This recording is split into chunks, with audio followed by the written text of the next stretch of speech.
Giveaway winner for last Friday's video has been selected. Check the description down below on how to claim your prize.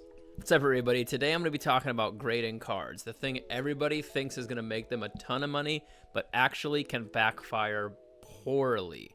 I've had a couple instances of myself trying to grade cards and just coming back not high enough grades, and trying to resell them can be a nightmare. So I'm just going to walk you through kind of my opinions on what you need to look for and what you need to look out for. So stay tuned.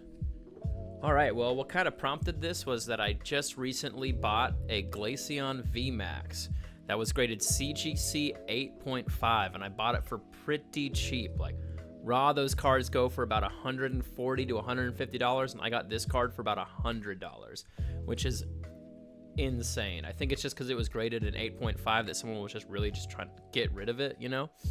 Which is fine for me because I'm still trying to complete my Evolving Skies Master set, so I was not upset with finding that card at such a good deal. I mean, it sucks for whoever was selling it and whoever had to pay for it to get graded, but, you know, I'm going to have to reap those benefits.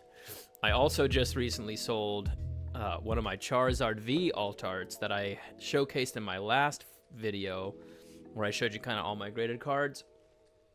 And I think I sold it for like $115, which I think raw those cards are going for like $125. So those are just examples of when you have a card, you get it graded, and it comes back, and you just can't sell it for the value that you could have sold it without it being graded. And grading is pretty expensive. Like, for no matter what company you go through, PSA, CGC, BGS, it all is pretty expensive. It's like $10, $15, $20 a card, depending on what kind of deals they have going on. The last set that I sent in 10 cards to BGS.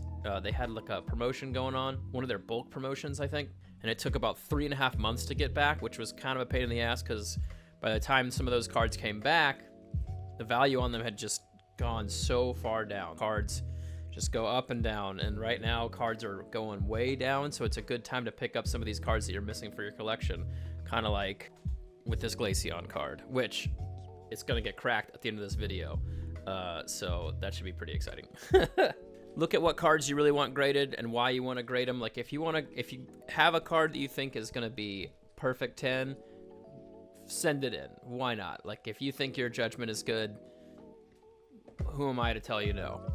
But just kind of think about it, because it could be perfect looking. We've seen plenty of opening or return videos on YouTube of people who've submitted hundreds of cards to PSA and thinking they're going to get a bunch of 10s back and get a handful. And that can be a huge profit loss for someone who's trying to invest in that kind of stuff. I particularly am not super into like trying to make a bunch of money off this stuff. I just kind of like collecting them. That's why I like collecting what I like and just hanging on to it. Sometimes those things work out and I can sell them for a lot of money, but it's a lot harder to sell stuff than you think it is. You can list it and expect people to buy it for however much everybody else is buying it for, but the chances of it actually getting sold are very low. Anyway, yeah, that's kind of just my little spiel. Any advice that I could give you is just really consider what you're sending in and make sure your money is going to the right place. Make sure that what you're paying for is something that you want to be paying for, because nothing's worse than spending $2,000 to send in 100 cards thinking you're going to make $6,000 in profit, and then you end up stuck with a bunch of 8.5s and 9 slabs that you have to sell for lower value than what the card was worth raw. Anyway, let's crack open this Glaceon and put it where it belongs. All right, so we're going to crack this guy out, and then I'm going to show you my Evolving Skies binder, which I'm very close to being finished with. Where did I put my glasses? Oh yeah, they're right here. I've seen some people do this, and I've never actually cracked one of these before, but I'm gonna do it now because I want to. But I'm gonna put these glasses on just in case little pieces of plastic go flying. I think the best way to do it is just to try and crack this top corner with this wrench, or these pliers, and I guess we'll see how it goes. I don't know. This is all for research. Whoa. Really don't want to crack the card, but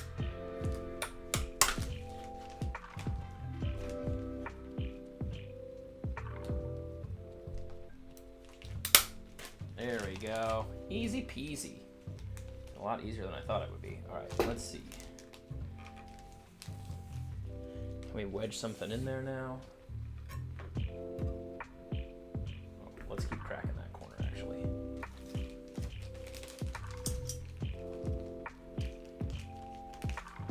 And I'll show you why I think this card got a 8.5 after I get it out of there.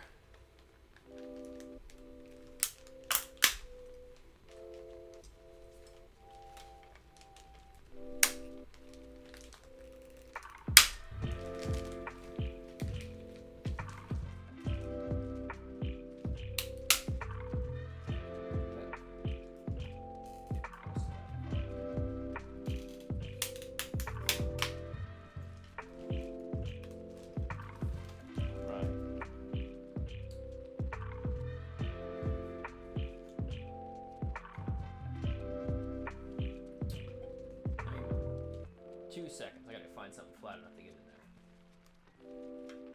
Right. There we go. Let's wedge it on in.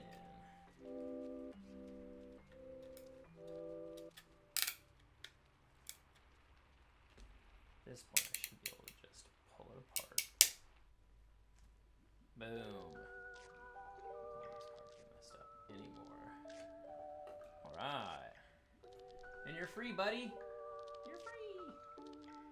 See if I can zoom in. I'll show you. This card's kind of off center, so it's like I'm not 100% sure why. See, it's a little off center, this side to this side. But I kind of like it because if you look, all of Pikachu's tail is in the card. So it's kind of cool. All right, well, let's sleeve this up and put it in the binder. All right, so here is my Evolving Skies binder. Quick. All right.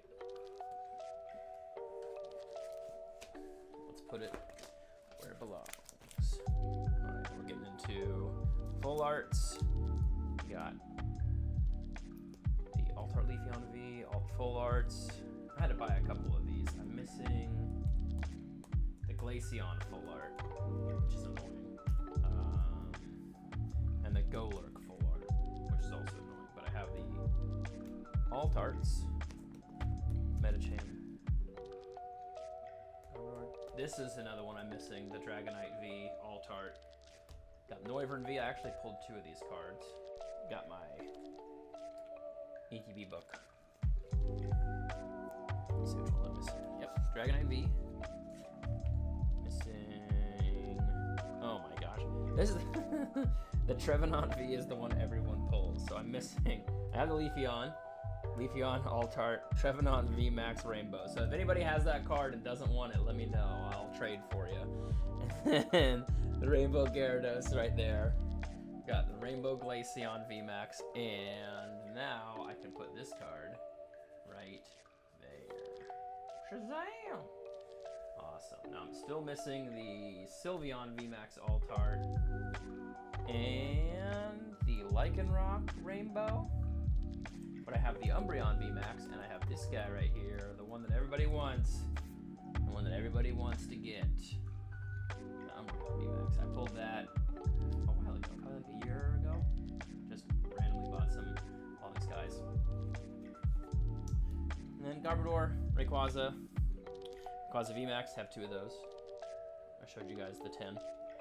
We are missing Duraludon VMAX Rainbow, Duraludon VMAX Altart, Romalady, Copycat, Gordy, Raihan. Which gold one am I missing? Boost Shake. Wah! So yeah, if anybody has Boost Shake, or if anybody has any of those cards that I'm missing, that would be great. Because I want to complete this set. And then right here I have all the trainer galleries that I'm trying to finish. All 4 trainer galleries. But those are not as important as the Evolving Skies. Anyway, that's what I think about graded cards. I like collecting master sets. That's kind of what I do. Grading cards is fun, but it's expensive, and so is this. So collect how you want to collect. Don't let anybody tell you different. And if you want to get graded cards, look into it. It's expensive, but it can be worth it. All right, y'all have a good rest of the day.